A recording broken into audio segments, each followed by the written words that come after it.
Bakit ba ang pilit-pilit nyo? Sinabi ko na hindi ako si Montesilio eh. Ako si Ula. Si Ula ang pangalan ko, Ula. Hindi ako sasama sa inyo. Ibalik nyo na ako sa amin. Marami pa palang ahas dito eh. Kaya sa gubat. Hanggang kailan matitiis ang paghihirap ko at sa Bigkasan ng luha, hudyat ng simula.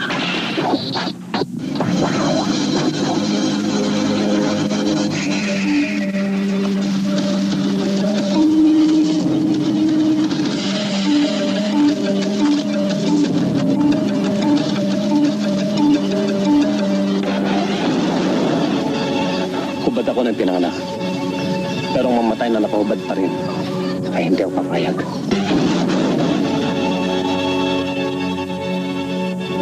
Sinugal ko ng buhay ng ating anak. Itinaya ko na rin pati ang buhay ko. Wala pa rin ba yung halaga para sa'yo?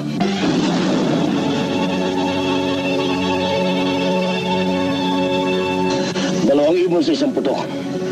Mga ginto at ang batang gubat. What a coincidence. Pero, walang Montesilyong ignoramos. Dito sa syudad, tatapa ka sa tinig, hindi sa lapit. Pinanganak ka sa gubat. Mamamatay ka rin sa gubat. Walang araw. Ito'y makikilalang gubat ng mapapalad. At ito'y pamumunuan ng isang batang gubat.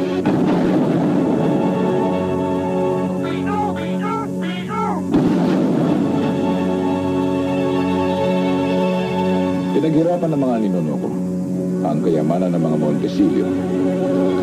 Hindi ako papayag na maangkin ito ng mga taong galit na katulad ninyo.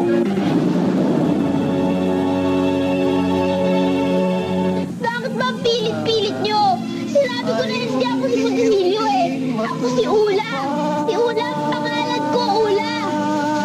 Hindi ako sasama sa inyo. Ibalik nyo na ako sa amin. Marami pa palang ahas dito eh. Kaya sa gubat. pag-asa.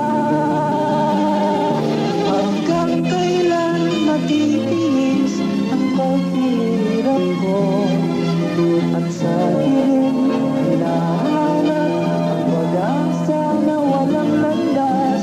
Kailan ba darating ang bukas para sa akin?